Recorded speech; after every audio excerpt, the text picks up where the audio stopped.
ही गलत था, मतलब एक दो ही इस ऐसे स्टूडेंट होंगे जिनका पहली बारी में बिल्कुल करेक्ट आ गया। ये प्रारंभिक स्टॉक वाला तो सबका ही गलत है, एक बारी में एक एक दो ही हैं जिनका आया था। अब देखिए पहले मैं इसकी बता देता हूँ। ये तो वैसे चलो मैं देखा बता देता हूँ इसका भी, वैसे ये तो सही था सबका। इस पे आपको जो निकालना है सबसे पहले कह रहा है कारक लागत पर निवल मूल्य वृद्धि आपको इसके अंदर जो है निकालनी है। ठीक है, तो निवल को कहते हैं नेट और मूल्य वृद्धि को कहते हैं वैल्यू एडिशन।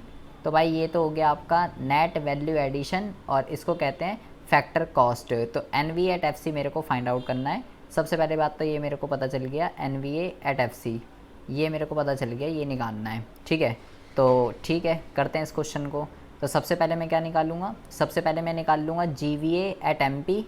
तो जी वी एट एम पी कैसे निकलता है, उत्पाद का मूल्य माइनस मध्यवर्ती उपभोग। तो लिख लेते हैं यहाँ पे सबसे पहली बात तो उत्पाद का मूल्य और माइनस मध्यवर्ती लागत लिख लेते हैं या उपभोग लिख लेते हैं। तो उत्पाद का मूल्य मैंने देखा तो बिक्री दे रखी है, पी इंटू क्यू से निकाल लेंगे। पहले इसको ऐसे लिख लेते हैं कि उत्पाद का मूल्य अगर ना दे रखा हो तो बिक्री और प्लस स्टॉक में परिवर्तन, बिक्री प्लस स्टॉक में परिवर्तन और माइनस मध्यवर्ती लागत। अब देख लेते हैं, बिक्री आ जाएगी पी इंटू क्यू करके 36,000 तो बिक्री आ जाएगी और प्लस 36,000 तो बिक्री आ जाएगी और प्लस स्टॉक में परिवर्तन भी निकाल लेते हैं। स्टॉक में परिवर्तन जो है ये नीचे दे रखा है माइनस का 1,000 दे रखा है, तो यहाँ पे आ जाएगा माइनस का 1,000 और माइनस मध्यवर्ती लागत जो दे रखी है ये आपको दे रखी है 15,000, तो ये यहाँ पे आ जाएगा 15,000। इसको सॉल्व कर लेते हैं, ये हो जाएगा 36,000 माइनस 1,000 माइनस 15,000। तो 36 में से 1 गए 35 और 35 में से 15 गए तो ये आ जाएगा 20,000 जो आ गया आपका, ये आ गया जी वी एट एम पी। ठीक है, लेकिन मेरे को जी वी ए नहीं निकालना, मेरे को तो N V at F C निकालना है। तो जो निकालना होता है उसको लेफ़्ट साइड और जो हमारे पास होता है उसको राइट साइड। ठीक है जी, उसके बाद क्या करते हैं, हमारे पास मुझे नेट चाहिए, मेरे पास ग्रॉस है तो माइनस का डेप्रिसिएशन, मुझे वैल्यू एडिशन चाहिए ये ठीक है, फैक्टर कॉस्ट चाहिए तो माइनस का एन इसको कर देते हैं, वैल्यू को पुट कर देते हैं 20,000 माइनस मूल्यह्रास देख लेते हैं। मूल्यह्रास जो मुझे दे रखा है, मूल्यह्रास जो मुझे दे रखा है, अचल पूंजी का उपभोग 12 दे रखा है, तो 12 दे रखा है, अच्छा कुछ गलती से लग रहा है यार, 12 दे रखा है यहाँ पे और भैया 2,000 दे रखा, 2,000 है, 2,000। अबे मैंने इसका ले लिया मैंने, सॉरी। ये हाँ प्राइवेट हाँ का हाँ मतलब है वो ना, ठीक है 2,000। ठीक है ठीक है, मैं वही कह रहा ये 12 में कहाँ से आ गया। ये यहाँ पे जो है ये आपका 2,000 आ गया और एन देख लेते हैं।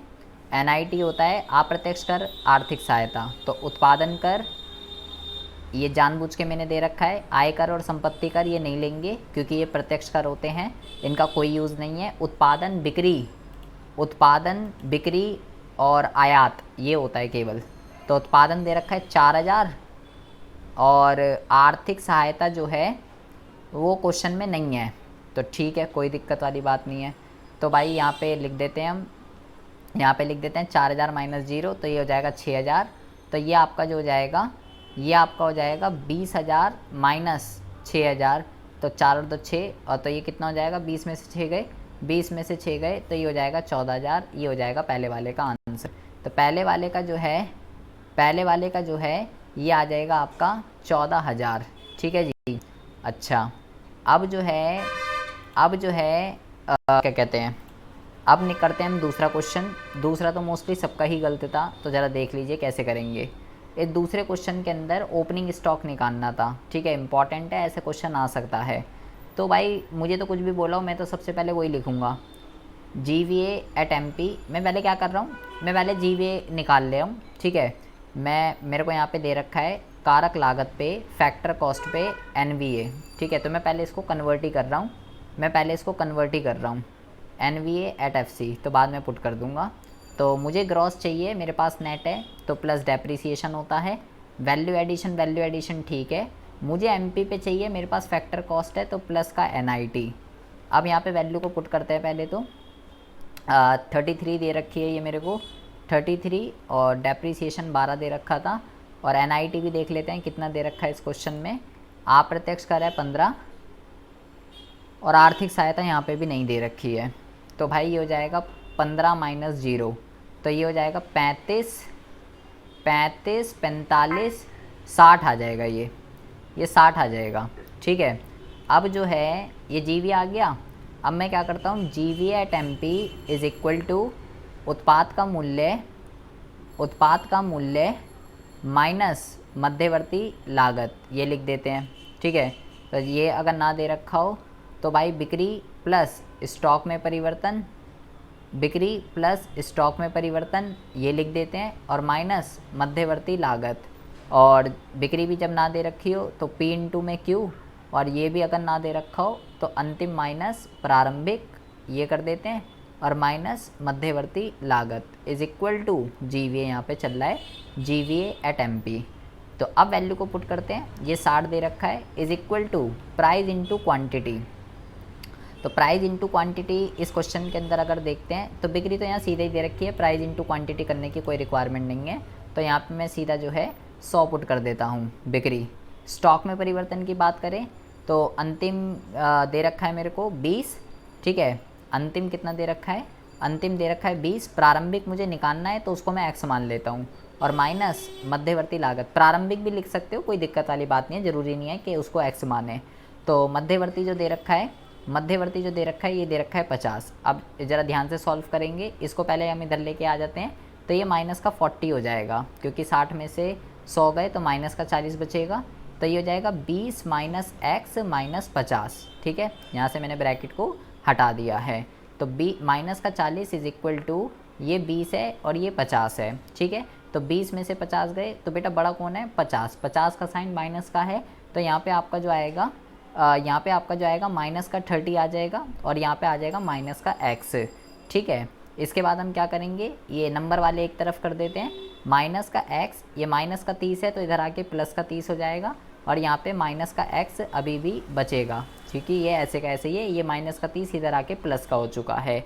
एंड माइनस प्लस माइनस हो जाएगा, और माइनस प्लस माइनस, लेकिन बड़े के पास माइनस का साइन है इसलिए यहाँ माइनस का 10 ही रहेगा, और ये यहाँ पे हो जाएगा माइनस से माइनस कट जाएगा, तो x की वैल्यू जो है ये आ जाएगी आपकी 10।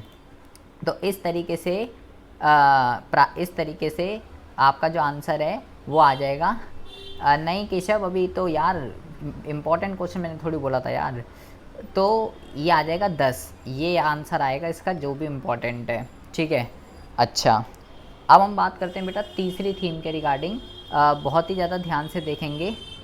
सर मेरा तो सही, हाँ ठीक है, 2-3 का बिल्कुल एक ही टाइम पे। भैया एक बात पूछनी थी। हाँ भैया, जैसे GVA टेम्पी वाला है ना, हाँ वो लगा दो, पहले फॉर्मल लगा के फिर बाद में हाँ वो कोई दिक्कत नहीं है, ये वाला हम बाद में भी कर सकते हैं, वो आगे पीछे आंसर सही होना चाहिए। आप पहले आप आंसर सही होना चाहिए, आप पहले जो मर्जी करो, कोई दिक्कत वाली बात नहीं है। 10 आना चाहिए, तुम चाहे कान कहीं से भी पकड़ो।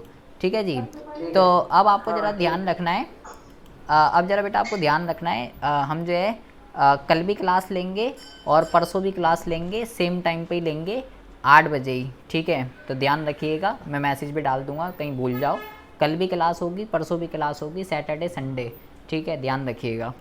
अब जो है मैं मैसेज डाल दूंगा, वैसे तो सेम टाइम पे ही होगी 8 बजे। हाँ जी सर, मैंने आपको व्हाट्सएप पे 2 क्वेश्चन भेजे हैं सर, ये GVA है। मैं अभी तीसरी थीम करा रहा हूँ, फिर देखना कि कौन सी थीम के। 1 मिनट रुक जाओ बस। भैया एक बात पूछनी थी भैया। हाँ जी, हेलो भैया, वो नहीं सर जी ने ना पता नहीं न्यूज़पेपर पे वो पूरा इकोनॉमिक्स का सैंपल पेपर दे रखा है। क्या कर रखा है? सैंपल पेपर दिया है। मुझे बोल रहे कि ये इस टाइप का पेपर आएगा, उसमें अलग तरीके से दिखा रखा है थोड़ा। भेज देना, मैं देख लूँगा। देखिए जी, अब बेटा बहुत ही ज़्यादा ध्यान से सुनना है। अब हमें जो बात करनी है, वो बात करनी है थीम 3 के रिगार्डिंग। थीम 3 जो है बेटा, ये बहुत ही ज़्यादा टेढ़ी है, इसके लिए आपको अपनी दिमाग की बत्तियां जलानी होंगी। जैसे हमने पहली और दूसरी थीम करी है, ये तो बहुत ही ज़्यादा इजी थी। ठीक है, अभी तक हमने ये घरेलू बिक्री, फलाना ढिमकाना, आयात निर्यात, इनका कोई भी यूज़ नहीं करा है। ठीक है, तो अब तीसरी थीम के क्वेश्चन के रिगार्डिंग हम बात करने जा रहे हैं। तो इसमें ज़रा आपको थोड़ा दिमाग दौड़ाना पड़ेगा कि भैया कैसे जो है इसके न्यूमेरिकल क्वेश्चन को सॉल्व किया जाएगा। देखिए, मान लीजिए आपको जो है क्वेश्चन के अंदर अगर ये बोले, आपको अगर क्वेश्चन के अंदर ये बोले कि भाई एक अर्थव्यवस्था है, ठीक है, एक अर्थव्यवस्था में केवल 2 फर्में हैं, एक अर्थव्यवस्था में केवल 2 फर्में हैं, ठीक है, और इनकी सूचना नीचे दी गई है, इनकी सूचना नीचे दी गई है। केशव अभी नहीं बताऊंगा यार, अभी तो कुछ हुआ ही नहीं है, मैं तो आपको बोला ही नहीं, मैं तो कुछ बोला ही नहीं था ऐसा। एक अर्थव्यवस्था में केवल 2 फर्में हैं, ठीक है, और इनकी सूचना नीचे दी गई है। तो सबसे पहली बात तो बेटा आपको क्या ध्यान रखना है, 2 फर्में हैं, ठीक है, कितनी फर्में हैं, 2। पूरी अर्थव्यवस्था में कह रहा है 2 ही हैं, तो भाई ये जो दो फर्में उत्पादन करेगी यही जीडीपी है। मतलब कि मान लीजिए कि अगर एक ए फर्म है और एक बी फर्म है, अगर ए फर्म मान लो 2 लाख रुपए के गुड्स बना रही है और बी फर्म मान लो 3 लाख रुपए के गुड्स बना रही है, तो भाई जीडीपी कितनी हो जाएगी, 5 लाख हो जाएगी जीडीपी, क्योंकि उसने बोला एक अर्थव्यवस्था के अंदर 2 ही फर्में हैं, तो 2 ही हैं, तो फिर क्या 2 हैं, तो भाई यही होगा।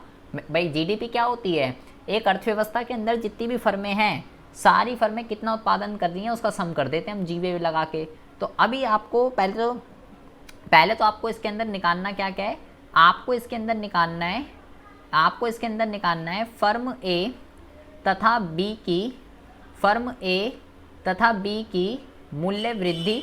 सबसे पहली बात तो आपको ये निकालना है, और दूसरा आपको जो क्या निकालना है, दूसरा आपको निकालना है जीडीपी एट एफसी। ये 2 चीज़ें आपको जो है इस क्वेश्चन के अंदर फाइंड आउट करनी है, ठीक है जी। और डेटा आपको जो दे रखा है, अब ज़रा बहुत ही देखो, आपको जो फाइंड आउट करनी है चीज़ें वो बिल्कुल ही अलग चीज़ें हैं बेटा। अभी तक हमने ऐसा नहीं सीखा, ना ही थीम 1 में सीखा, ना ही थीम 2 में सीखा। फर्म ए और फर्म बी की मूल्य वृद्धि, या इसको आप मूल्य वृद्धि या इसको आप जो है वर्धित मूल्य भी कह सकते हो, एक ही चीज़ होती है। और जीडीपी एट एफसी आपको जो है आपको फाइंड आउट करना है, ठीक है जी। अच्छा, और डेटा आपको जो दे रखा है, अब ज़रा डेटा देखिए इसमें डेटा क्या क्या दे रखा है। सबसे पहले जो डेटा दे रखा है आपको यहाँ पे लिखा हुआ है फर्म ए द्वारा बिक्री, ये लिखा हुआ है सबसे पहला, कितना लिखा हुआ है 100। दूसरा जो लिखा हुआ है आपका यहाँ पे लिखा हुआ है कि फर्म ए द्वारा फर्म बी से खरीद, कितना दे रखा है, ये आपको दे रखा है 40। तीसरा जो कंपोनेंट दे रखा है ये दे रखा है फर्म बी द्वारा फर्म ए से खरीद। यही दो फर्में हैं पूरी अर्थव्यवस्था के अंदर, और कोई फर्में नहीं हैं। ये आपको दे रखा है 60, ठीक है जी। चौथा आपको जो दे रखा है ये दे रखा है फर्म बी द्वारा बिक्री, ये कितना दे रखा है आपको, ये आपको दे रखा है 200। पांचवा जो कंपोनेंट आपको दे रखा है ये दे रखा है फर्म ए का अंतिम स्टॉक, ठीक है, फर्म ए का अंतिम स्टॉक, ये आपको दे रखा है बेटा 20। और छठा कंपोनेंट दे रखा है फर्म ए का प्रारंभिक स्टॉक, ये आपको कितना दे रखा है, फर्म ए का अंतिम स्टॉक और फर्म ए का प्रारंभिक स्टॉक, ये आपको दे रखा है 25। इसी तरीके से आपको दे रखा है फर्म बी का अंतिम स्टॉक भी दे रखा है, ये आपको दे रखा है 35। और फर्म बी का प्रारंभिक स्टॉक, ये भी आपको दे रखा है। तो यहाँ पे आप देखेंगे फर्म बी का प्रारंभिक स्टॉक, यहाँ पे आप देखो डेटा बिल्कुल ही डिफरेंट है, बहुत ही अलग चीज़ है। और लास्ट आपको दे रखा है दोनों फर्मों द्वारा अप्रत्यक्ष करों का भुगतान, ये आपको दे रखा है, ठीक है जी। कितना दे रखा है, ये आपको दे रखा है 30, ठीक है। और मान लीजिए एक डेटा मैं यहाँ पे और ले रहा हूँ, और मान लीजिए आपको दे रखा है विदेशों से प्राप्त शुद्ध कारक आय, विदेशों से प्राप्त शुद्ध कारक आय, ये भी आपको दे रखा है बेटा, मतलब कि NFIA, ये आपको दे रखा है 100। ठीक है, ये 10 कंपोनेंट दे रखे हैं। इन कंपोनेंट को जरा बहुत ही ज़्यादा ध्यान से देख लीजिए। और आपको क्या क्या निकालना है, 3 चीज़ें आपको इस क्वेश्चन के अंदर निकालनी है। फर्म ए और फर्म बी द्वारा वर्धित मूल्य, GDP एट FC और राष्ट्रीय आय, ये 3 चीज़ें आपको इस क्वेश्चन के अंदर निकालनी है। ठीक है जी, तो कैसे करेंगे इस क्वेश्चन को, बहुत ही ज़्यादा बेटा ध्यान से समझेंगे। ठीक है, उसने बोला कि भाई एक अर्थव्यवस्था के अंदर केवल 2 ही फर्में हैं। तो भाई अगर एक अर्थव्यवस्था के अंदर केवल 2 ही फर्में हैं तो ये जितना उत्पादन करेंगी वही GDP होगी। मैंने आपको क्या बताया था बेटा, मैंने आपको ये बताया था कि GDP एट MP जो है ना, वो समीशन होता है GV एट MP का, ये मैंने आपको बताया था। और GV एट MP क्या होता है, GVA क्या दिखाता है, एक फर्म ने कितना उत्पादन करा है, ये दिखाता है GVA।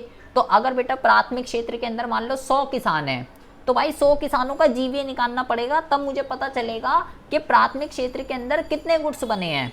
द्वितीयक क्षेत्र के अंदर अगर 50 उद्योग हैं तो एक एक उद्योग का जब मैं निकालूंगा तो वो GVA आपको एक उत्पादक के बारे में इंफॉर्मेशन देता है। तो यहाँ पे एक अर्थव्यवस्था में केवल 2 ही फर्में हैं, तो 2 ही फर्में हैं, तो एक मैं अगर GVA निकालूंगा A फर्म का और GVA निकालूंगा B फर्म का, अगर मैं दोनों को जोड़ दूंगा तो मेरी GDP आएगी, क्योंकि एक अर्थव्यवस्था में केवल 2 ही फर्में हैं। तो मैं सबसे पहले क्या कर रहा हूँ, मैं सबसे पहले फर्म A का GVA निकाल रहा हूँ। क्या कर रहा हूँ मैं, सबसे पहले फर्म A का GVA एट MP, इसको मैं फाइंड आउट कर रहा हूँ। तो कैसे निकलता है GVA निकलता है आपका उत्पाद का मूल्य और माइनस मध्यवर्ती लागत, इस तरीके से निकलता है। तो उत्पाद का मूल्य अगर ना दे रखा हो, बिक्री और प्लस स्टॉक में परिवर्तन, ये ऐड कर देते हैं, आंसर आ जाता है, और माइनस मध्यवर्ती लागत। अब यहाँ पे ज़रा ध्यान से समझेंगे, अभी तो मैं एक ये वाला क्वेश्चन करा रहा हूँ। अब हम बिक्री के मैंने 2 सिनेरियो बताए थे बेटा आपको, अभी तक हमने जो करा है वो प्राइस इनटू क्वांटिटी के क्वेश्चन को करा है। अब मैं दूसरी थीम के क्वेश्चनों के रिगार्डिंग बात कर रहा हूँ, जिसमें आपको घरेलू बिक्री, विदेशों को बिक्री, निर्यात, सरकार को बिक्री, फर्मों को बिक्री, ऐसे क्वेश्चन आएंगे अब आपके सामने। लेकिन इस क्वेश्चन में मेरे को फर्म ए की बिक्री चाहिए। क्या मेरे को फर्म ए की बिक्री दे रखी है, मैंने डेटा को देखा और मैंने देखा यार पहला कॉम्पोनेंट में देख रहा हूँ, यहाँ पे लिखा हुआ है फर्म ए द्वारा बिक्री, तो ये तो मुझे सीधा ही दे रखा है। फर्म ए ने कितनी बिक्री करी, ये मुझे सीधा दे रखा है 100, तो मैं यहाँ पे पुट कर देता हूँ 100। अब मैं देखता हूँ फर्म ए का स्टॉक में परिवर्तन, तो स्टॉक में परिवर्तन सीधा तो नहीं दे रखा, लेकिन 2 चीज़ों के रिगार्डिंग इन्फॉर्मेशन दे रखी है, अंतिम और प्रारंभिक के रिगार्डिंग। तो 20 में से 25 को घटा देता हूँ, क्योंकि अंतिम 20 है और ये 25 है, तो ये भी आ जाएगा। लेकिन अब मेरे को यहाँ पे दिमाग के क्या करने हैं, घोड़े चलाने हैं।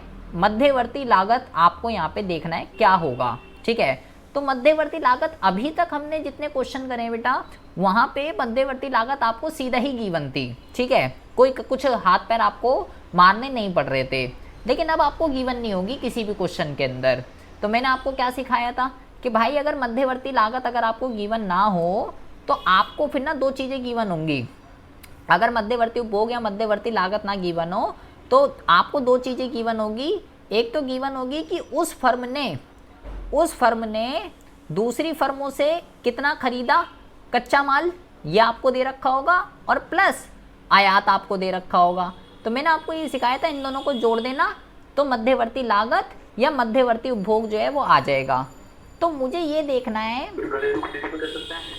क्या, घरेलू खरीद, हाँ, इसको जो है घरेलू खरीद भी आप कह सकते हो। तो ये ए फर्म ने अपने देश के अंदर किस से माल खरीदा, ये आपको देखना पड़ेगा। तो भाई अर्थव्यवस्था के अंदर तो ए और, हाँ जी सर, इसमें वो तो है नहीं डेप्रिसिएशन। तो क्या हुआ, डेप्रिसिएशन नहीं है तो अभी तो नेशनल इनकम कैसे निकलेगी? अरे तो जीरो पुट कर देंगे, क्या हो गया जी, नहीं है तो क्या हुआ, जब मैं क्वेश्चन ही ऐसा है तो क्या हुआ, वो मैंने बना दिया है नेशनल इनकम का। तो पहले हम यहाँ देख, 100 कैसे आया? कहाँ 100 आया, ये दे रखा है ना बेटा, पहला ये लिखा हुआ है फर्म ए द्वारा बिक्री, फर्म ए ने कितनी बिक्री करी, ये तो ये दे रखा 100, पहला ही कंपोनेंट। अब जो है मेरे को ये देखना है मध्यवर्ती लागत कैसे निकलेगी इसकी। फर्म ए सीधा तो दे नहीं रखी, तो दूसरा कॉन्सेप्ट लगाना पड़ेगा। फर्म ए ने दूसरी फर्मों से या आयात कितना किया, तो यहाँ पे मेरे को एक कंपोनेंट दे रखा है दूसरा, फर्म ए द्वारा फर्म बी से खरीद कितना 40, फर्म ए ने फर्म बी से 40 का खरीदा, और आयात दे रखा है, आयात तो मेरे को कहीं दिख नहीं रहा क्वेश्चन में, आयात नहीं है, बस इस फर्म ने दूसरी फर्मों से कितना खरीदा ये इन्फॉर्मेशन दे रखी है 40। तो यही क्या है, यही जो है आपका मध्यवर्ती लागत है। इसी को मैं यहाँ पे क्या कर दूंगा, इसी को मैं यहाँ पे जो है पुट कर दूंगा, कितना आ जाएगा, ये आ जाएगा आपका 40। ठीक है जी। अच्छा अब जो है इसको क्या कर देंगे, अब इसको जो है सॉल्व कर देंगे। तो इसको आप सॉल्व करेंगे 100 प्लस 20 में से 25 गए, ये आएगा माइनस का 5, ये आएगा माइनस का 40, तो इसको भी सॉल्व कर लेंगे। तो ये हो जाएगा 100 माइनस 45, तो 100 में से 45 गए तो ये आ जाएगा आपका 55। तो फर्म ए की जीवीए कितना आ गया, फर्म ए का जीवीए आ गया 55। बिल्कुल सिमिलरली मैं क्या करता हूँ, मैं जो है फर्म बी का भी जीवीए निकाल लेता हूँ बिल्कुल इसी कॉन्सेप्ट से। तो मैं सबसे पहले क्या करूँगा, मैं सबसे पहले उत्पाद का मूल्य और माइनस मध्यवर्ती लागत कर देता हूँ, और जब उत्पाद का मूल्य ना दे रखा हो तो भाई बिक्री प्लस स्टॉक में परिवर्तन, इस कॉन्सेप्ट को लगा देते हैं, और माइनस मध्यवर्ती लागत को ऐसे ही रहने देते हैं। और अब देखते हैं फर्म बी की बिक्री दे रखी है क्या क्वेश्चन के अंदर, तो मैंने देखा चौथा कंपोनेंट फर्म बी द्वारा बिक्री सीधा दे रखा है कितना 200, तो मजे आ गए मेरे। तो मैंने यहाँ पे क्या करा, मैंने यहाँ पे 200 पुट कर दिया, मुझे ज़्यादा हाथ पैर नहीं मारने पड़े। स्टॉक में परिवर्तन दे रखा है क्या, तो मैंने यहाँ देखा फर्म बी का अंतिम और प्रारंभिक दे रखा है 35 और 45, तो यहाँ पे हम पुट कर देते हैं 35 माइनस 45। अब इसी तरीके से फर्म बी का मध्यवर्ती नहीं दे रखा, तो हमें दिमाग दौड़ाना है और ये देखना है कि फर्म बी ने अपने देश के अंदर और दूसरे देशों से कितना खरीदा, क्योंकि दूसरा कॉन्सेप्ट लगाना है मध्यवर्ती वाला। तो भाई मेरे को यहाँ पे मेरे को एक कंपोनेंट दे रखा है फर्म बी द्वारा फर्म ए से खरीद 60, और आयात है नहीं इस क्वेश्चन के अंदर, अगर होता तो मैं जोड़ता लेकिन नहीं है, तो 60 है, तो केवल इसी को क्या कर देंगे, केवल इसी को यहाँ पे जो है पुट कर देंगे।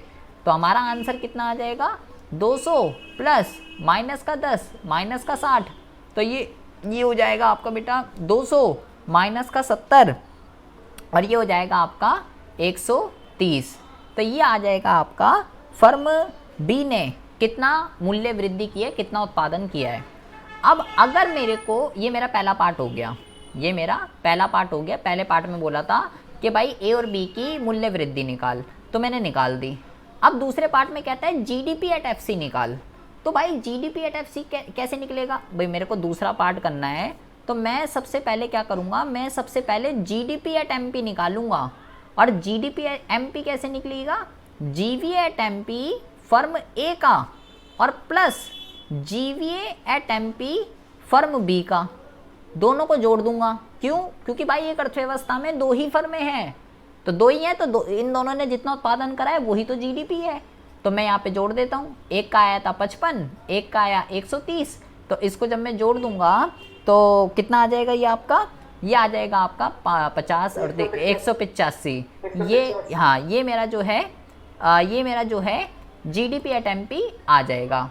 अब मैं इससे क्या कर सकता हूँ, मेरे पास जीडीपी एट एमपी आ गया, लेकिन मेरे को दूसरे पार्ट में जीडीपी एट एमपी नहीं निकालना, मेरे को तो जीडीपी एट एफसी निकालना है दूसरे वाले पार्ट में।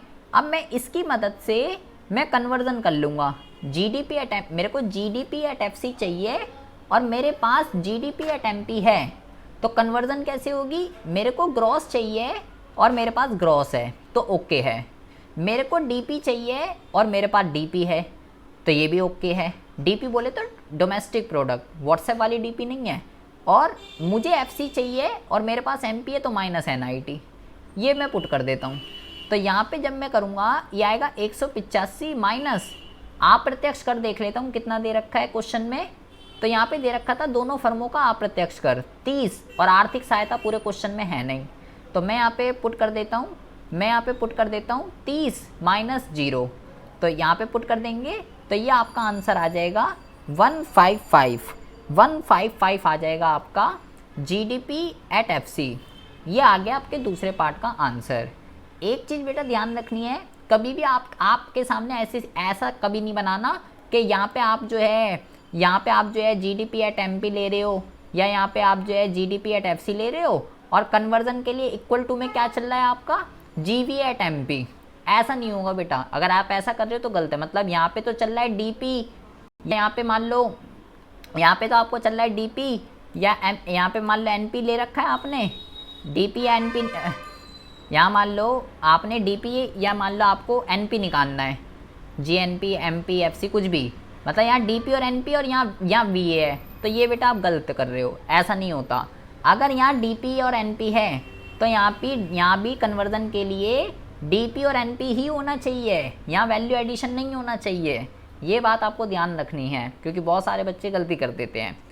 अब तीसरे में क्या निकालना है, तीसरे में आपको निकालना है, उसने बोला राष्ट्रीय आय निकाल भाई, तो बेटा राष्ट्रीय आय उसने बोला सिर्फ राष्ट्रीय आय निकाल। तो राष्ट्रीय आय किसको कहते हैं, हमने ना 8 वर्ड पढ़े हैं, उसमें से राष्ट्रीय आय क्या होती है। तो मैंने आपको ये बताया था एनएनपी एट एफसी, ये जो होता है ना इसको कहते हैं राष्ट्रीय आय। तो मुझे तीसरे पार्ट के अंदर क्या निकालना है, मुझे तीसरे पार्ट के अंदर एनएनपी एट एफसी निकालना है। और मेरे पास कन्वर्जन के लिए क्या है, आपके पास दो चीज़ें हैं, आप चाहो तो जीडीपी एट एमपी से भी कन्वर्ट कर सकते हो और मेरे पास जीडीपी एट एफसी भी है, ये भी है और ये भी है, जिससे मन करे आप कन्वर्ट कर सकते हो। तो जो मन करे, आंसर सबसे सही आएगा। ऐसा नहीं है कि एमपी से निकालोगे तो कुछ और आएगा और एफसी से निकालोगे तो कुछ और आएगा, वो कुछ और तब आएगा अगर आप गलती कर रहे हो कैलकुलेशन के अंदर। अदरवाइज आप किसी से कुछ भी निकालो, कन्वर्जन कहीं से भी करो, आंसर जो है बेटा सेम आता है। तो मैं सोचता हूँ मैं जीडीपी एट एफसी से निकाल लेता हूँ, मुझे आसान पड़ेगा। तो मुझे नेट चाहिए, मेरे पास ग्रॉस है तो माइनस डेप्रिसिएशन। मुझे एनपी चाहिए और मेरे पास डीपी है तो प्लस एनएफआई है, ठीक है। और मुझे एफसी चाहिए, मेरे पास एफसी है, ठीक है। चलो मैं आपको उस वाली से एमपी से कन्वर्जन करके दिखाता हूँ तो आपको ज़्यादा समझ में आ जाएगा। जीडीपी एट एमपी, देखिए मुझे नेट चाहिए, मेरे पास ग्रॉस है तो भाई माइनस डेप्रिसिएशन। मुझे एनपी चाहिए, मेरे पास जीपी है तो प्लस एनएफआई है। और मुझे एफसी चाहिए और मेरे पास एमपी है तो माइनस का एनआईटी। पूरी कन्वर्जन हो गई। अब वैल्यू यहाँ पे पुटअप करते हैं। जीडीपी एट एमपी 185 दे रखा था तो यहाँ पे 185 पुट कर देंगे। डेप्रिसिएशन अभी नहीं है, 0 पुट कर देंगे, ठीक है। एनएफआई हमें क्वेश्चन में दे रखा था 100 दे रखा था तो इसको यहाँ पे पुट कर देंगे 100। और एनआईटी की अगर हम बात करें, अप्रत्यक्ष कर माइनस आर्थिक सहायता, तो अप्रत्यक्ष कर जो है 30 दे रखा था क्वेश्चन में और ये आ गया 0। तो इसको सॉल्व कर लेते हैं, इसको सॉल्व कर लेते हैं। तो ये हो जाएगा आपका 185 100 में से 30 गए तो 70 आ जाएगा यहाँ पे। तो 85 में 70 जब हम जोड़ेंगे 8 5 15 तो 155 जो है 155 समथिंग जो है आपका आंसर आ जाएगा। 1 मिनट रुको, 8 और 7 15, हाँ 255 आएगा यार। 255 जो है ये आप 185 तो यही है। 255 जो है ये आपका बेटा आंसर आ जाएगा। तो अब आप देखिए ये थीम बिल्कुल ही डिफरेंट है बेटा, ना ही ये पहले वाली से मैच खा रही है ना ही ये दूसरी वाली से मैच खा रही है। कंपोनेंट भी बिल्कुल अलग अलग है यहाँ तो। और ये तो बहुत ही इजी क्वेश्चन था बेटा, क्योंकि यहाँ पे बिक्री जो है वो सीधा ही दे रखी थी, कुछ करना ही नहीं पड़ा हमें। मैंने आपको ये समझाया था कि जब बिक्री ना दे रखी हो तो भाई घरेलू बिक्री और निर्यात इन दोनों को जोड़ते हैं, और फिर जब घरेलू बिक्री भी ना दे रखी हो और स्वयं उपभोग के लिए उत्पादन उसको भी जोड़ते हैं, और जब घरेलू बिक्री भी ना दे रखी हो तो परिवारों को बिक्री, फर्मों को बिक्री, सरकार को बिक्री, इसके भी 3 घटक होते हैं। तो अब ऐसे ही क्वेश्चन हमको देखने के लिए मिलेंगे। बट अगर आपको ये क्वेश्चन समझ में आ गया कि आखिर मैंने क्यों पहले तो जीवीए निकाला, क्योंकि पहले वाले पॉइंट में बोला गया था, आखिर मैंने क्यों जीडीपी एट एमपी एफसी निकालने के लिए पहले जीडीपी एट एमपी निकाला, और मैंने क्यों इन दोनों को जोड़ा, और यही क्यों जीडीपी है, क्योंकि भाई एक अर्थव्यवस्था के अंदर 2 ही फर्में हैं इस वजह से। तो यहाँ पे आपको कॉन्सेप्ट क्लियर होने चाहिए पूरा कि भाई जब बिक्री ना दे रखी हो तो 3 चीज़ों को जोड़ना पड़ता है। तो अभी हम आगे क्वेश्चन करेंगे, वहाँ पे जो है इसी तरीके का आएगा, तो बहुत ही ज़्यादा ध्यान से समझेंगे। कहता है क्वेश्चन नंबर 2 में, ठीक है, बहुत ज़्यादा ध्यान से देखेंगे। क्वेश्चन नंबर 2 में भी बिल्कुल सेम वैसी ही चीज़ कहता है कि भाई एक अर्थव्यवस्था में केवल 2 फर्में हैं, ठीक है। क्वेश्चन में कह रहा है कि एक अर्थव्यवस्था के अंदर जो है एक अर्थव्यवस्था में केवल 2 फर्में हैं, ठीक है, 2 फर्में हैं और उनकी सूचनाएं नीचे नीचे दी गई हैं। पहले आपको क्या निकालना है, आपको जो है फर्म ए तथा फर्म बी की मूल्य वृद्धि आपको निकालनी है सबसे पहली बात तो, और दूसरा आपको जो निकालना है जीडीपी एट एमपी निकालना है, ठीक है, और तीसरा आपको जो निकालना है इसके अंदर वो आपको निकालना है घरेलू आय, ठीक है। ये 3 कंपोनेंट आपको इसके अंदर जो है फाइंड आउट करने हैं, ठीक है जी। तो देखिए पहले हम कंपोनेंट देखते हैं कि कंपोनेंट हमको जो है क्या क्या दे रखे हैं, ठीक है। बुक का क्वेश्चन नहीं है, मैं खुद ही बना के दे रहा हूँ आपको, तो आप अगर लिखना चाहते हो तो लिख भी सकते हो आप इसको, ठीक है। थोड़ा सा बुक से है, बाकी कुछ कंपोनेंट मैं अपनी तरफ से इसके अंदर जोड़ रहा हूँ। तो पहला जो कंपोनेंट आपको दे रखा है इसके अंदर ये दे रखा है फर्म ए का निर्यात। फर्म ए का निर्यात जो दे रखा है ये आपको दे रखा है 20, और दूसरा आपको जो दे रखा है वो दे रखा है फर्म ए का आयात, ये आपको जो दे रखा है ये आपको दे रखा है 50। तीसरा आपको दे रखा है फर्म ए द्वारा स्वयं उपभोग, ये आपको जो दे रखा है ये आपको दे रखा है 30। सिमिलरली आपको दे रखा है फर्म ए द्वारा परिवारों को बिक्री,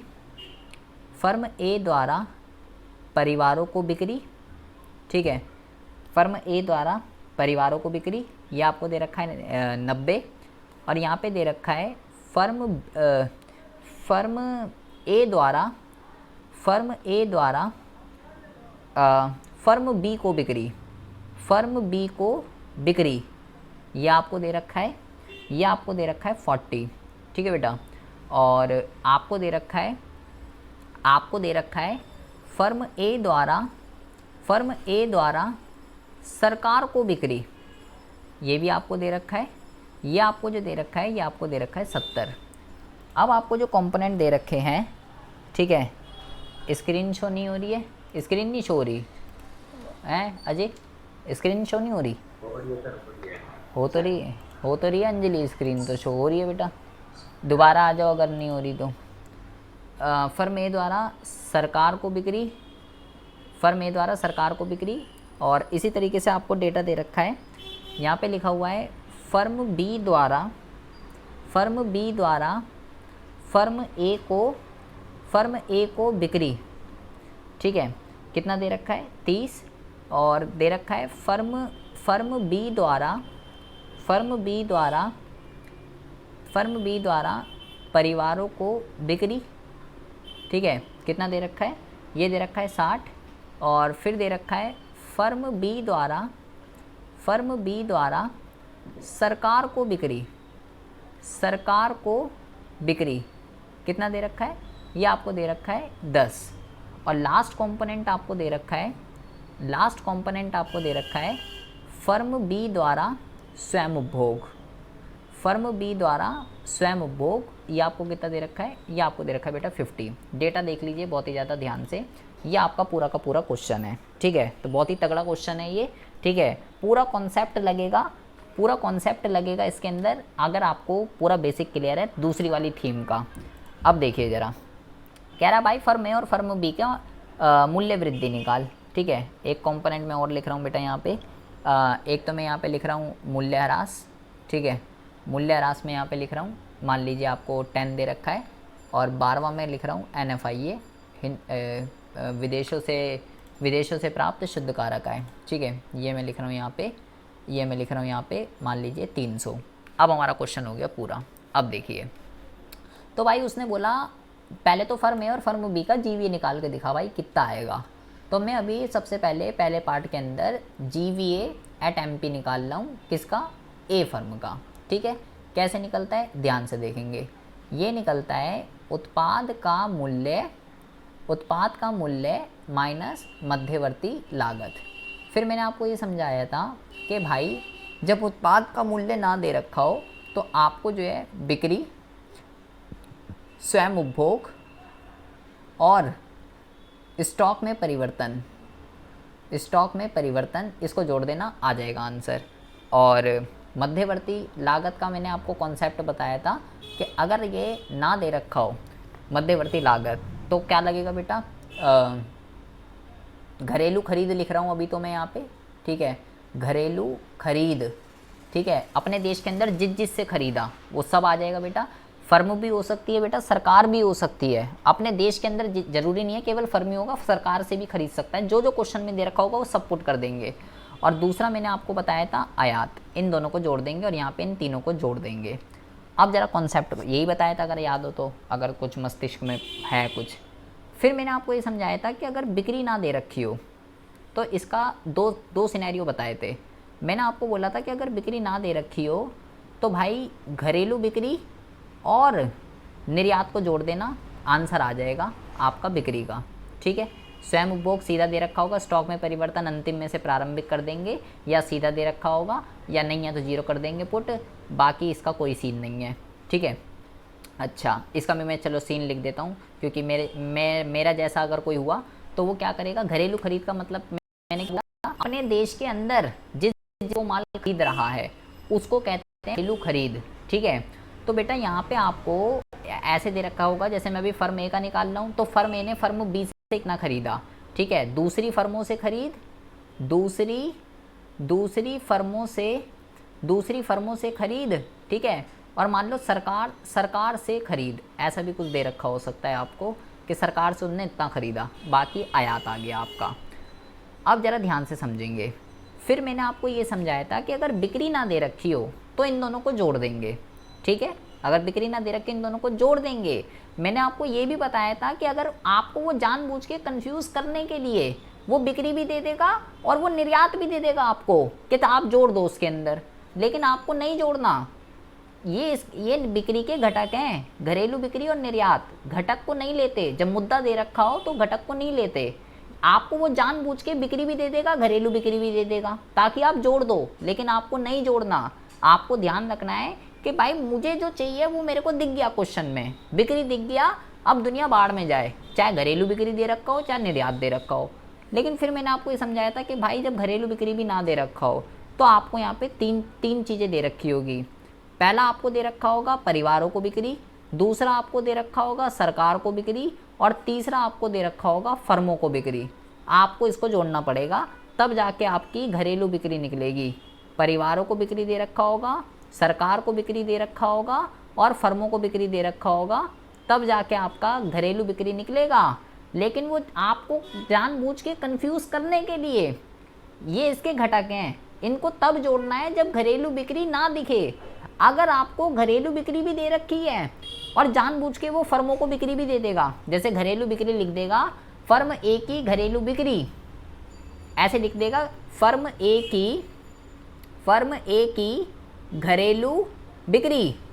ठीक है, यहाँ लिख देगा 50, और फिर अगले ही उसमें लिखेगा फर्म ए द्वारा बी से खरीद।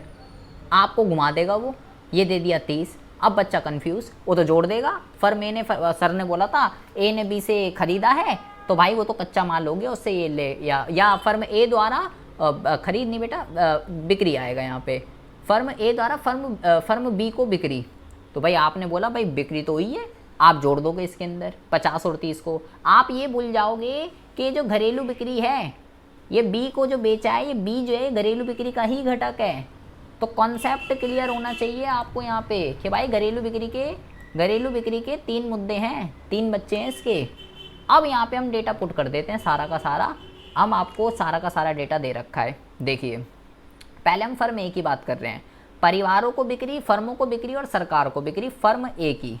तो ये देखेंगे बेटा, फर्म ए द्वारा परिवारों को बिक्री, फर्म ए द्वारा दूसरी फर्मों को बिक्री और फर्म ए द्वारा सरकार को बिक्री। तो मैं इन तीनों को जोड़ रहा हूँ। इसको 90, 40 और 70 कितना हो जाएगा बेटा? ये 90 और 40 130 200 हो जाएगा ये। तो मैं डायरेक्ट पुट कर रहा हूँ यहाँ पे, मैं आपको दिखा देता हूँ। चलो 90, 40 शायद इधर आएगा ये, सॉरी 90, 40 और 70, 90, 40, 70 ये मैंने यहाँ पे पुट कर दिया। ठीक है, तो ये आ गया आपका 200।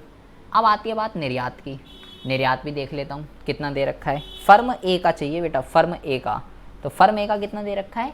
20। तो मैं यहाँ पुट कर देता हूँ, ये आ गया 20 प्लस, तो ये हो गया 200 प्लस 20। ठीक है, ये आ गया, ये बिक्री आई है बेटा। कितना? 200 प्लस 20 कितना हो जाएगा? 200 प्लस 20 220। ये हो गई बिक्री फर्म ए की, प्लस स्वयं उपभोग।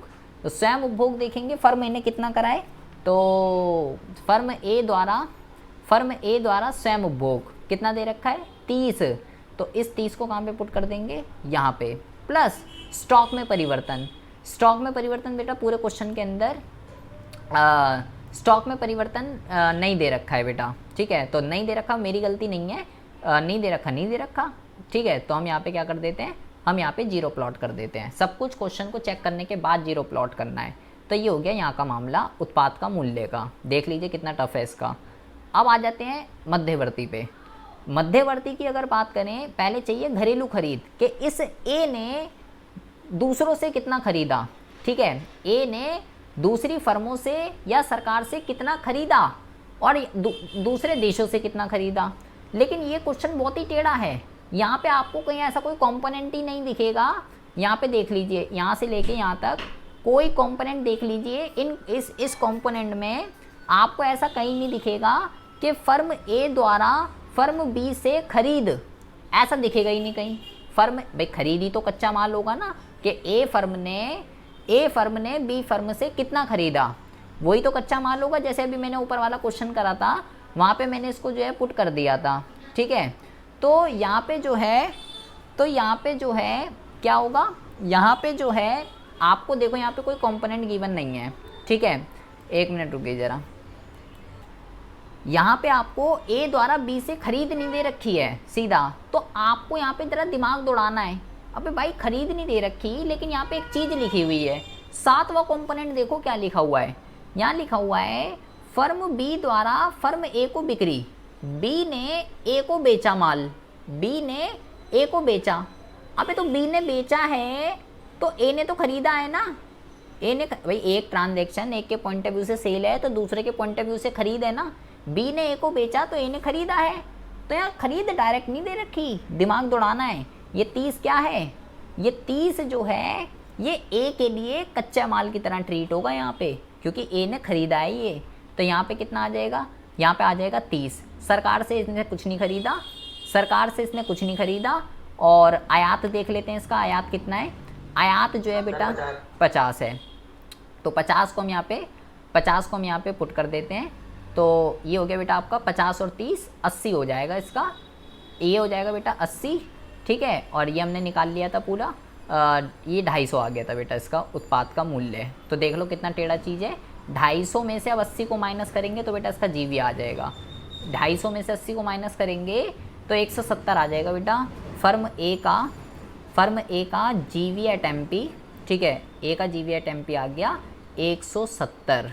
देख लीजिए, ये इसमें आपको दिमाग दौड़ाना पड़ेगा बेटा। फॉर्मेट आपको पूरा क्लियर होना चाहिए, चिट्ठा पूरा का पूरा, तो ही ये सारा यहाँ जो खिचड़ी बनी है ये आपको बहुत ही अच्छे से पता होनी चाहिए। सेम खिचड़ी बी में भी बनेगी। अब देखिए, नहीं आया समझ तो बी में समझिए क्या सिखाया मैंने। मुझे GVA एट MP निकालना है। आपने मध्यवर्ती लागत माइनस का करा ली है कर तो दी। मध्यवर्ती अरे 50 और 30 80, ये 80 यहाँ लिख दिया और उत्पाद का मूल्य 250 आया था, 220, 30 और 0 250, 250 में से 80 गए, तो 250 में से 80 गए तभी तो 170 लिखा है, कर तो दी। अब जो है फर्म बी का निकालता हूँ मैं। सेम कॉन्सेप्ट जो भी मैंने ऊपर लगाया है सेम लगेगा, दोबारा से देख लीजिए जिसको समझ में नहीं आया है। उत्पाद का मूल्य माइनस मध्यवर्ती लागत, ठीक है।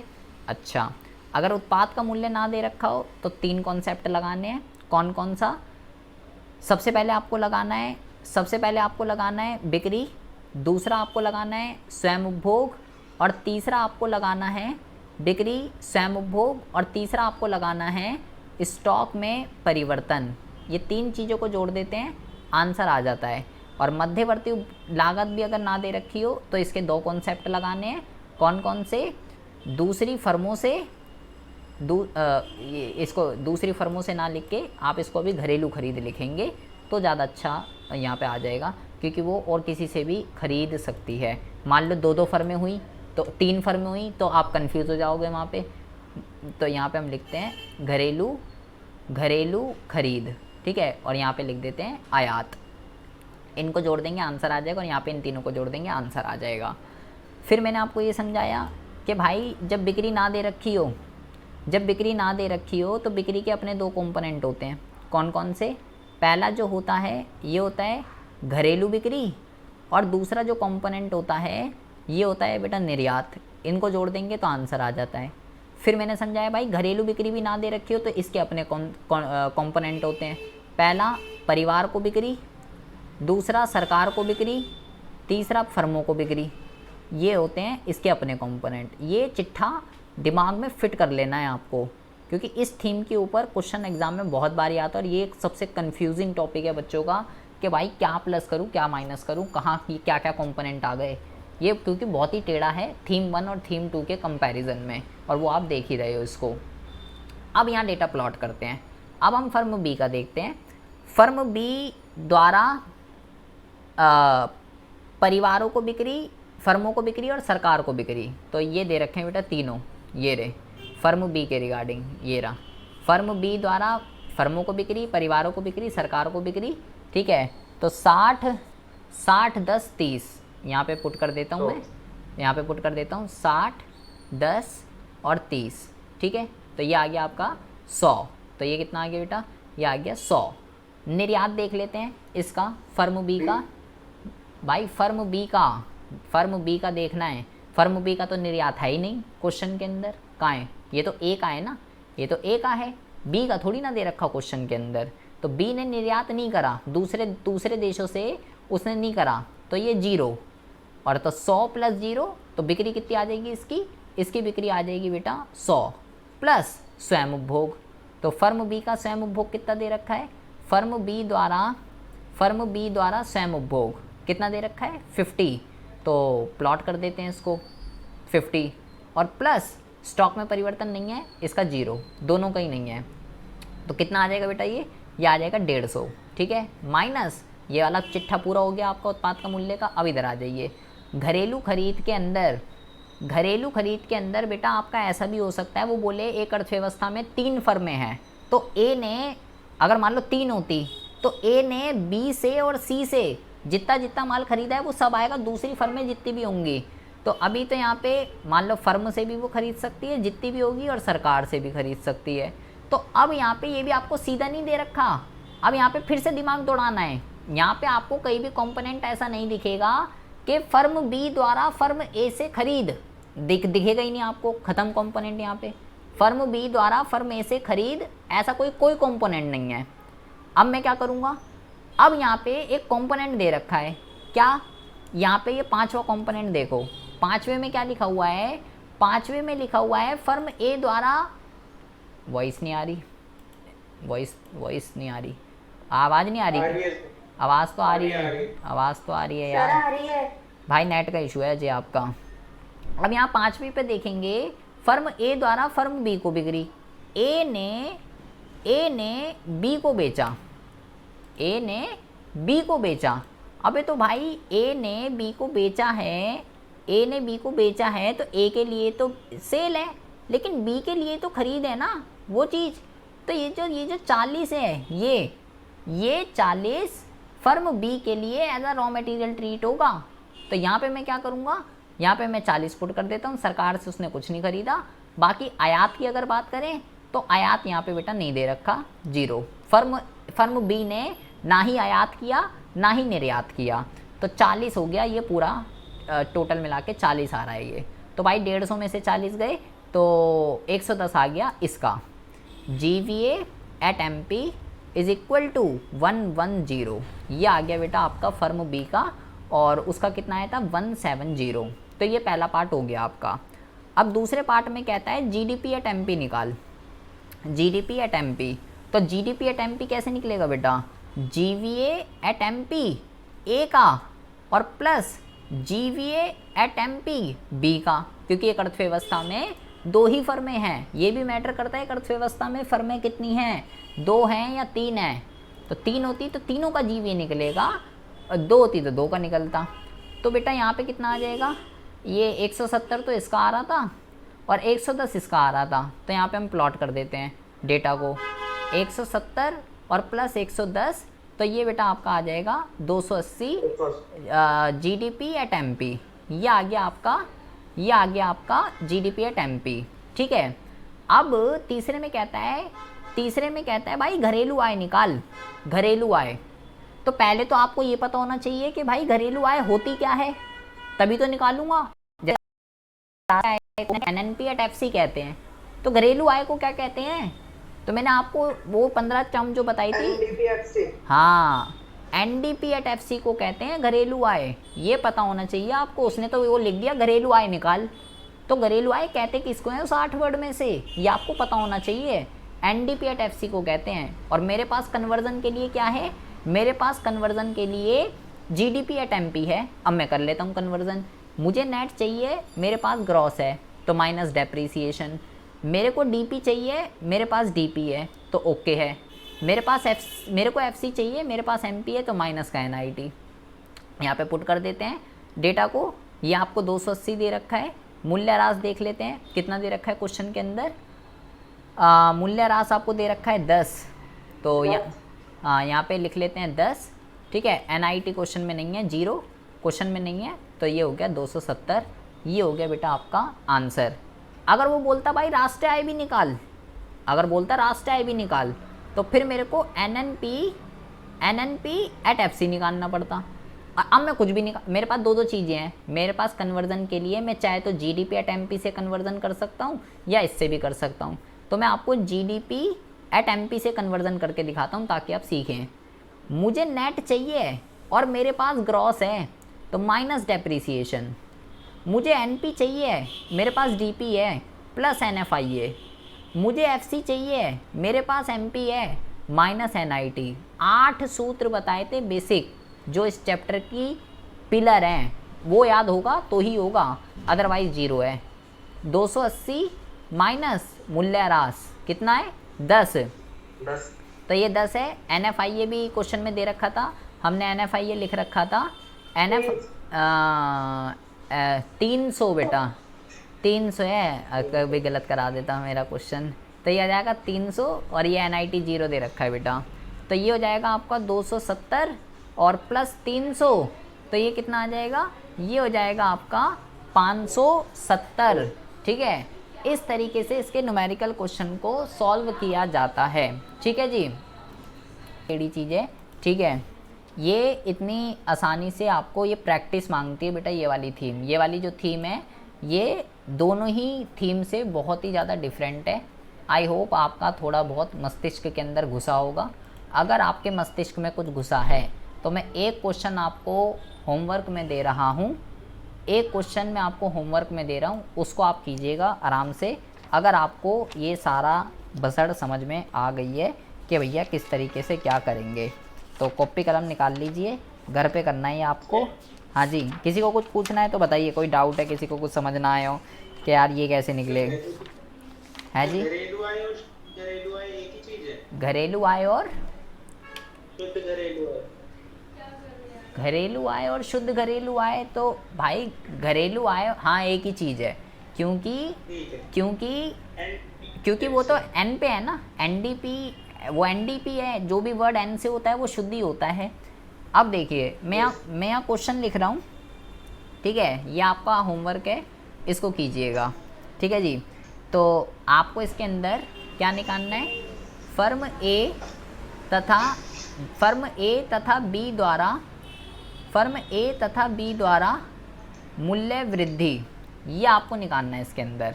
और डेटा ज़रा ध्यान से लिख लीजिएगा, कहीं बोले मैंने तो गलत लिख दिया था, ये आपको निकालना है। पहला जो कंपोनेंट आपको दे रखा है इसके अंदर, ये दे रखा है फर्म ए द्वारा विदेशों से खरीद, ये आपको दे रखा है। कितना दे रखा है, ये आपको दे रखा है 60। दूसरा कंपोनेंट आपको दे रखा है फर्म बी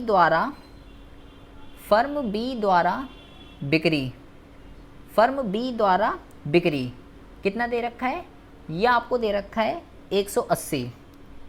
तीसरा जो कंपोनेंट आपको दे रखा है, ये आपको दे रखा है तीसरा कंपोनेंट फर्म ए द्वारा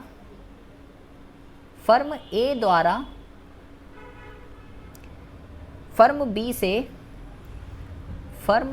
से खरीद, कितना दे रखा है, ये आपको दे रखा है 100। अगला आपको जो दे रखा है, ये दे रखा है फर्म ए द्वारा घरेलू बिक्री, कितना दे रखा है, ये आपको दे रखा है 220। अगला आपको जो दे रखा है, ये दे रखा है फर्म ए द्वारा निर्यात, ये आपको दे रखा है 60। एंड सिक्स्थ आपको कंपोनेंट दे रखा है, फर्म बी द्वारा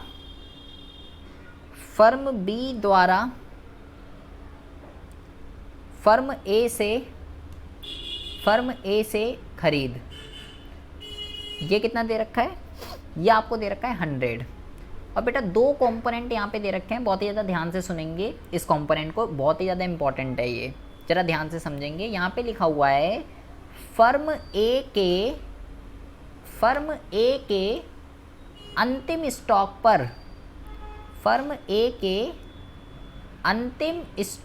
पर प्रारंभिक स्टॉक का आधिक्य, ये क्या दिक्कत परेशानी है, अभी हम बात करते हैं इसके बारे में, ये क्या है। और सिमिलरली आपको दे रखा है फर्म बी के प्रारंभिक स्टॉक पर अंतिम स्टॉक का आधिक्य, ये आपको दे रखा है बेटा, ये आपको दे रखा है 30। ठीक है, ये आपका पूरा का पूरा क्वेश्चन है, ठीक है। और फर्म ए और फर्म बी का मूल्य वृद्धि निकालना है। मैं आपको ये इसका स्क्रीनशॉट ले लीजिए फटाफट, और लिख लिया तो बहुत अच्छी बात है। मैं आपको ये 7वां और 8वां कंपोनेंट समझा रहा हूँ कि ये क्या होता है, इसका स्क्रीनशॉट ले लीजिए और लिख लिया तो बहुत अच्छी बात है। अब देखिए, अब जो है यहाँ पे आपको क्या समझना है, यहाँ पे एक दो कंपोनेंट दे रखे हैं। मैंने आपको बेटा ये समझाया था कि भाई अगर स्टॉक में परिवर्तन आपको ना दे रखा हो ना, ज़रा दिमाग की बत्ती जला लेंगे 1 मिनट बस। स्टॉक में परिवर्तन अगर आपको ना दे रखा हो तो आपको जो है अंतिम स्टॉक में से प्रारंभिक स्टॉक को माइनस करना होता है, ठीक है, ये मैंने आपको बताया था। अब अभी ऊपर को भूल जाओ, ऊपर वाला भूल जाओ। अगर देखो, अगर अंतिम स्टॉक मान लो 500 है और प्रारंभिक मान लो 400 है, तो डिजिट कैसी आएगी बेटा, डिजिट आएगी पॉजिटिव की। मतलब कि जब अंतिम स्टॉक ज़्यादा होता है प्रारंभिक से तो भाई डिजिट पॉजिटिव की आती है, दिख रहा है मेरे को यहाँ पे। अच्छा, अगर अंतिम 100 होता, या मान लो केस 1 है, अब आते हैं केस 2 पे। अगर अंतिम 100 होता और प्रारंभिक 500 होता तो डिजिट कितनी आती, तो डिजिट आती तो डिजिट आती बेटा माइनस का 400। कितनी आ रही है? माइनस का 400। ऐसा कब हुआ? ऐसा तब हुआ जब प्रारंभिक की वैल्यू ग्रेटर देन है अंतिम की वैल्यू से। तो नेगेटिव का आंसर आ रहा है। तो नेगेटिव का आंसर आ रहा है। तो बेटा आपको क्या ध्यान रखना है? आपको ये ध्यान रखना है कि जो ये है ना, ये अंतिम स्टॉक इज ग्रेटर देन प्रारंभिक स्टॉक, इस लाइन को क्या कहते हैं? इसको कहते हैं प्रारंभिक स्टॉक पर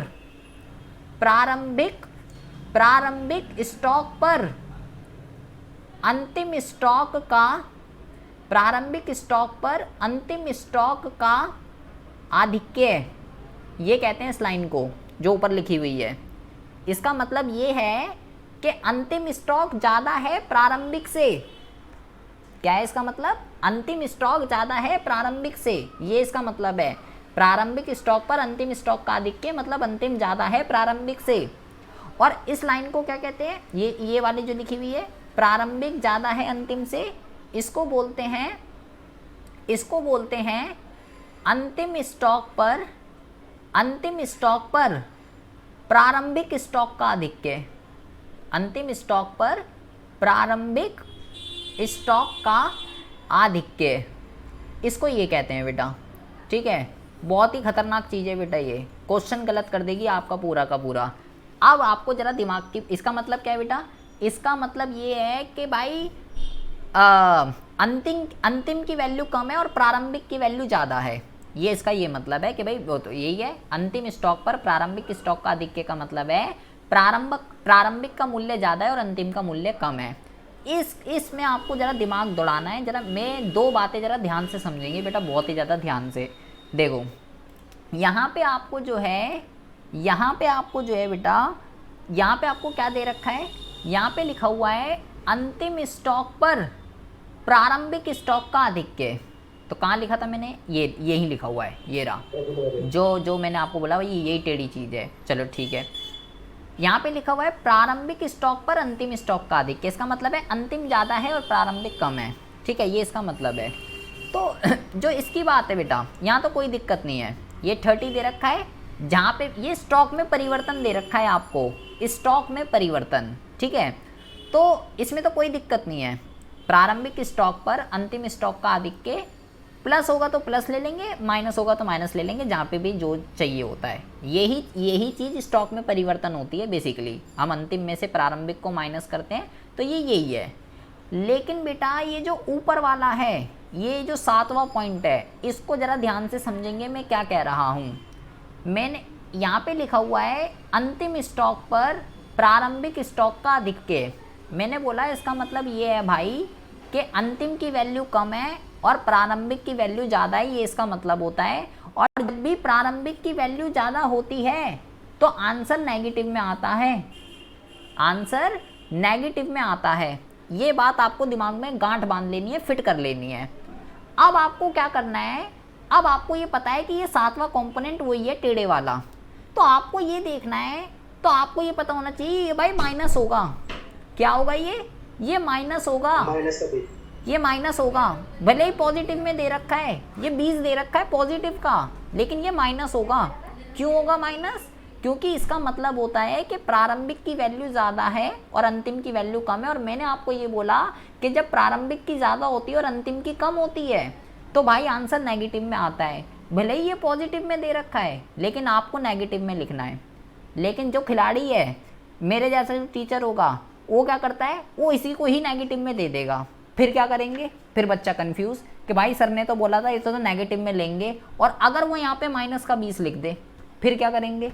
तो भाई फिर इसको पॉजिटिव में लेना है, फिर पॉजिटिव में लेना है। क्यों?